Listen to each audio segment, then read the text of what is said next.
back here in this region, though its formal name is the Future Investment Initiative Summit in Riyadh. The big Saudi International Financial Conference taking place this week is better known by its nickname, Davos in the Desert. And despite the current tensions between the Biden administration and Saudi government, the event has drawn big names from the American and global economy. And this year, at least, one is from Israel as well, no less than the chairman of Israel's Bank Leumi, Samir Haj Yahya, invited to speak there at that conference, a sign of changing times. Well, joining us now from Riyadh, Saudi Arabia, is Jonathan Ferziger. He's managing editor of the media site, The Circuit. Jonathan, thanks for joining us from Riyadh. First of all, tell us just more about this event, this Davos in the Desert. So, Calev, great to be here. This event has been going on for 6 years, and it was really originated to be a showcase of change in Saudi society.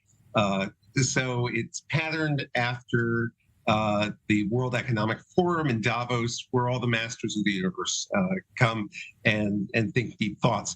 That's what they want to do here. A lot of people come. There are the heads of the biggest banks, Goldman Sachs and JP Morgan, venture capital people. And this year, a fair number of Israelis showed up too.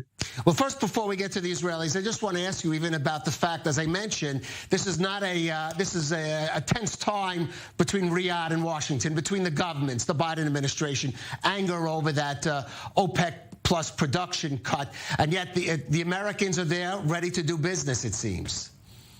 Well, so it's like this. The American private sector, banks, business, they're here in force. Government, not so much. In fact, you have a total blackout. And in the past, the Biden administration sent an assistant Secretary of State, Commerce. This time, not even the acting ambassador showed up. So it's clear that there is tension there. And what's also interesting is that into this vacuum comes veterans of the Trump administration. So Jared Kushner was there, and the former Treasury Secretary Steve Mnuchin. They both have hedge funds, private equity funds. And they're doing business in Saudi Arabia. Interesting, not surprising though. But let's talk about the Israelis that are there, because certainly that is something new, at least being openly so, and of course one even being invited to speak. Yeah, and not just one.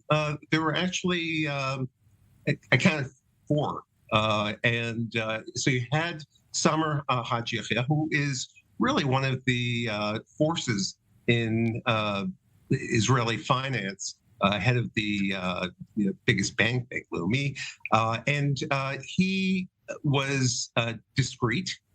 He didn't really, just the fact that he was there representing an Israeli bank spoke volumes. And he said that he was eager, the bank was eager to do business in the region. Later, he was surrounded by reporters and didn't want to go off script.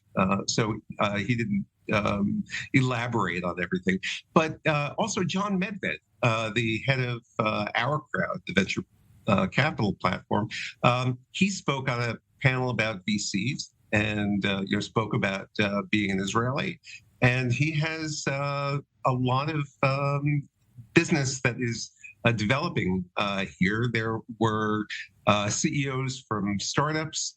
There were other venture capitalists, and one of the most interesting people that I spoke to was Asher Bennett.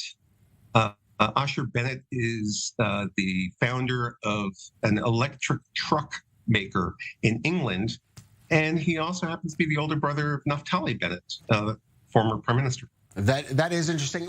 Jonathan, how much can we read into the fact that there were these Israelis, even if trying to be discreet, certainly have a presence there that they did not have in years past? How much could we read into that as a kind of signal, or some kind of signal, that the Saudi government is sending out? So, I think the Saudi government is all about half steps. They have indicated on the record, even Crown Prince Mohammed bin Salman, MBS, has said that he sees Israel as a potential ally. And the way they follow through on that is by first inviting Israelis who, many of them have second passports. So you come in here, there's really no barrier to that. There are no official relations with Israel, or those that are not seen. But there is a fair amount of business activity. The Saudis have said they're impressed with Israeli technology, with startup culture. They're even calling themselves Startup Kingdom now, and there's a lot of common interests here. I'm just curious. Do you're a journalist. How do you present yourself and dealing with presenting yourself there at the conference?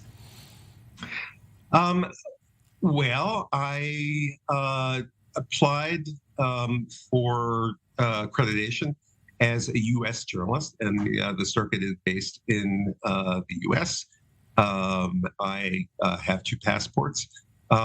And when I talk to people, I'm fairly straight about where I live, and a lot of other people are too. And it really is interesting to the people who live here, to the Saudis. There's a lot of interest in developing stronger relations. As far as diplomacy goes, that'll probably take a while, a couple of years. Oh, true. Half steps, even maybe smaller than that, but certainly what a big change from previous years. Jonathan Ferziger of the Circuit joining us from Riyadh, Saudi Arabia. That's a change in and of itself these days. Thank you for joining us on i24 News. Thank you. Thanks for having me.